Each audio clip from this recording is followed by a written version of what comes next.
किसी भी काम में सक्सेसफुल होने के लिए ज़रूरत है तो जान लगाने की। जान लगा दो या फिर जाने दो।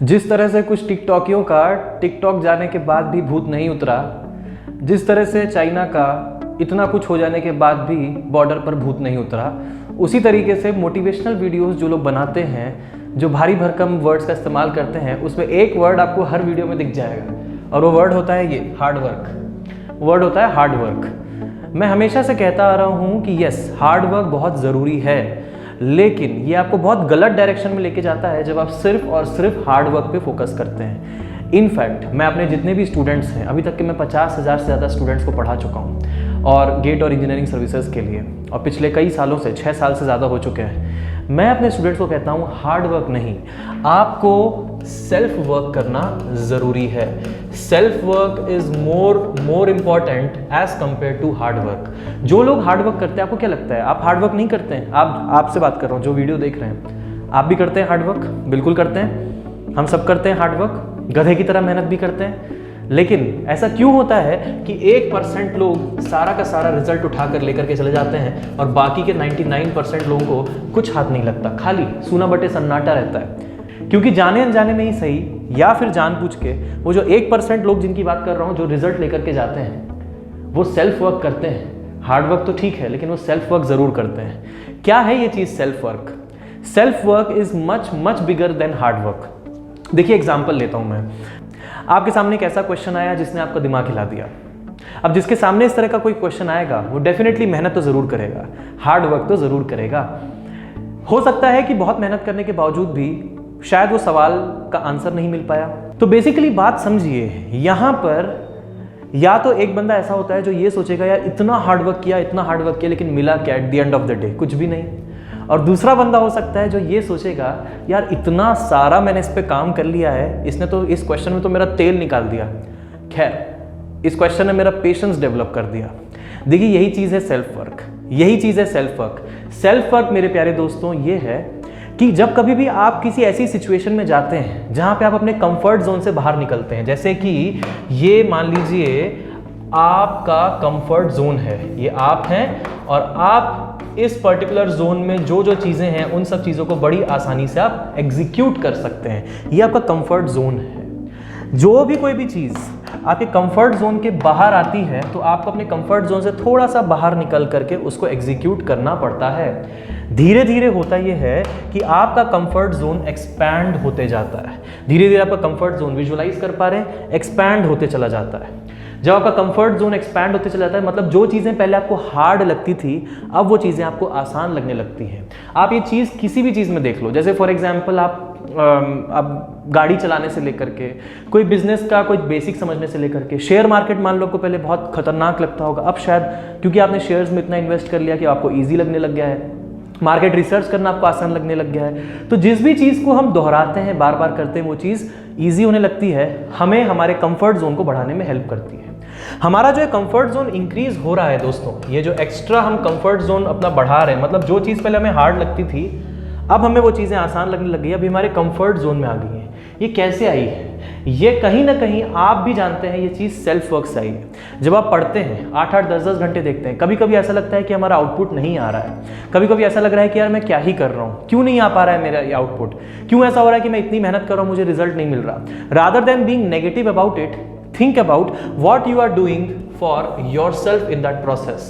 That is what is self work. इसी को बोलते हैं सेल्फ वर्क, कि उस प्रोसेस में आप खुद के लिए क्या कर रहे हैं। क्या आप खुद के कुछ क्वालिटीज़ यहाँ पे डेवलप कर पाए? कुछ की क्वालिटीज़ जिनकी मैं बात करना चाहता हूँ जो कि बहुत ज़रूरी है, वो है पेशेंस, वो है कंटिन्यूटी, वो है सिंसेरिटी और वो है डिटर्मिनेशन, और वो है काफ़ी इम्पॉर्टेंट जो है डिटर्मिनेशन। ये जो 4 क्वालिटीज़ होती हैं, ये हार्ड वर्क से भी कहीं ऊपर होती हैं। अगर आप कोई चीज़ में मान लो बहुत टाइम तक अटेम्प्ट करने के बाद भी एग्जीक्यूट उसको सही तरीके से नहीं कर पा रहे, बी पेशेंट इनफ। इतना पेशेंस अपने अंदर डेवलप करने की कोशिश करिए कि आपको लगे कि हाँ अब मैं किसी भी चीज़, ये सिर्फ एक एग्जाम को क्लियर करने की बात नहीं है दोस्तों, ये है पूरा का पूरा जीवन में ये क्वालिटी डेवलप करने की बात है। अगर आप एक एग्ज़ाम क्लियर कर लिए लेकिन आपके अंदर वो पेशेंस नहीं है, तो शायद आप एग्ज़ाम क्लियर करने के बाद जब आप लोगोंगे साथ रिलेशनशिप में जाएंगे, ऑफिशियल रिलेशंस हो सकते हैं, पर्सनल रिलेशंस हो सकते हैं, वहाँ अपना पेशेंस लूज़ कर जाएंगे। आप देखते भी हैं कि आप बोलते होंगे इतना बड़ा IAS ऑफिसर बन गया लेकिन इसको इतनी भी अक्ल नहीं है। ये वही चीज़ है, दिमाग तो यहाँ तो काम कर लिया लेकिन अपना सेल्फ वर्क इन चीज़ों में काम नहीं किया। सिंसेरिटी काम के प्रति, कंटिन्यूटी हमेशा, अगर आपने आज 2 घंटे पढ़ा है तो कल भी आप 2 घंटे ही पढ़ेंगे। मेक श्योर करेंगे कि आप कंटिन्यूसली वो हैबिट बनाए रखेंगे। अगर आज आप 30 मिनट रनिंग किए हैं तो अगले दिन भी 30 मिनट करके आएंगे। ऐसा नहीं कि एक दिन वन डे वंडर नहीं बनेंगे आप, या वन हिट वंडर जैसे बहुत सारे होते हैं ना फिल्म स्टार जो वन हिट वंडर हो जाते हैं उसका गायब हो जाते हैं, उस तरह का काम नहीं करें आप। और साथ ही साथ डिटरमाइंड रहिए कि जीत आपकी होगी, डेफिनेटली होगी, आज नहीं तो कल होगी लेकिन डेफिनेटली होगी। ये सब चीज़ें ज़रूरी नहीं है कि आप यूपीएससी में टॉप कर जाएंगे, अपने एग्जाम में टॉप कर जाएंगे, लेकिन ये जो क्वालिटीज़ आप अपने ऊपर वर्क करेंगे, जो सेल्फ वर्क होगा उस जर्नी के दौरान, वो आपको जीवन में हर जगह काम आएगा दोस्तों, हर जगह काम आएगा। इसी कारण मैं कहता हूँ कि वर्क करिए, लेकिन उस वर्क के चलते आप इंश्योर करिए कि क्या आपके अंदर ये क्वालिटीज़ डेवलप हो रही हैं या फिर नहीं हो रही हैं। ओके, इंग्लिश वाली वीडियोस जो मैं बना रहा हूँ बहुत ही डिटर्मिनेशन से इंग्लिश से रिलेटेड जितनी भी वीडियोस मैंने बनाई थी वो फिर से आएंगी और भी अच्छे वे में उसको हम देंगे। और अभी अगले ही हफ्ते में 4-5 वीडियोस आ जाएंगी, तो पिछले हफ्तों का जो छूटा है वो कंपेंसेट हो जाएगा और 4-5 वीडियोस आ जाएंगी। उसके साथ साथ मैं एक और चीज़ आपको रिकमेंड करना चाहूँगा जो मैं पढ़ रहा था।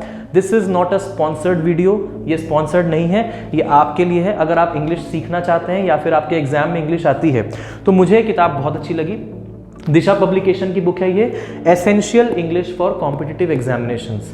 ये सिर्फ कॉम्पिटिटिव ही नहीं, जैसे हम लोग ग्रामर नहीं पढ़ते थे रैन एंड मार्टिन, बिल्कुल उसी तरीके से, लेकिन बहुत ही अच्छे वे में रिफाइंड है। मुझे अभी तक मार्केट में जितनी भी जो भी इंडियन बुक्स हैं जो इंग्लिश से रिलेटेड है और जो कॉम्पिटिटिव एग्जाम और हमारी नीड्स दोनों को फुलफिल करे, हमारे को बोलने में जो हेल्प करे, साथ ही साथ कंपटीशन में हम जो गलतियां कर सकते हैं उनको अवॉइड करने में हेल्प करे, तो मुझे ये किताब बहुत अच्छी लगी है। तो मैं पर्सनली रिकमेंड कर रहा हूँ आपको, और अगर आप इसको लेना चाहते हैं तो आप इसको ले सकते हैं। नीचे लिंक भी दे दिए मैंने, आप उसको विजिट करके डेफिनेटली चेकआउट कर सकते हैं। तो आपने पूछा था, मैंने बता दिया कि सर कौन सी बुक अच्छी होगी। कुछ लोग बहुत सारी बुक्स का मेरे से ऑप्शन पूछ रहे थे, सर ये बुक ले लें क्या, जैसे कि मैंने कम्युनिटी पोस्ट में डाला भी था। तो ये है उसका जवाब कि आप इस किताब को इस्तेमाल कर सकते हैं, जो पर्सनली पढ़ने के बाद, मैंने पूरा पढ़ लिया इस किताब को, पर्सनली पढ़ने के बाद समझ में आया कि yes this is a better option which you have in the market. ये बुक में आपके SSC, railway, group B, group C वाले जितने भी एग्जाम्स होते हैं वो सभी के क्वेश्चंस हैं। 5000 से ज़्यादा MCQs हैं, और मैं ज़्यादा नहीं बोलूँगा। और ये बुक काफ़ी अच्छी है, आप देखेंगे तो आपको पता चल जाएगा। ऑलराइट, तो लिंक है डिस्क्रिप्शन में, चेकआउट कर सकते हैं आप। तो आप बात समझिए कि अभी हमें वर्क करना है खुद पे।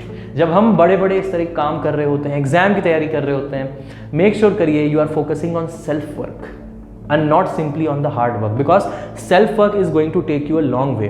तो मेरे दोस्तों, अब अगले वीडियो में जहाँ पे अभी मैंने आपको बताया ये सेल्फ वर्क क्या है, अब मैं आपको अगली वीडियो में बताने वाला हूँ मेरे 13 की प्रिंसिपल्स और ऐसे की प्रिंसिपल्स ऑफ सेल्फ वर्क जो कि फॉलो करना बहुत ही आसान है। इसके लिए कोई बहुत बड़े टैलेंट या किसी भी चीज़ की ज़रूरत नहीं है, लेकिन अगर आप इनको फॉलो करते हैं, आप अपनी लाइफ में किसी भी फील्ड में अपनी लाइफ में आप बड़ी आसानी से सक्सेसफुल हो सकते हैं, और आप कभी भी मेंटली और फिजिकली स्ट्रेन्ड फील नहीं करेंगे, और ऐसे में आपकी लाइफ बहुत अच्छी चलेगी, बहुत हैप्पीली चलेगी।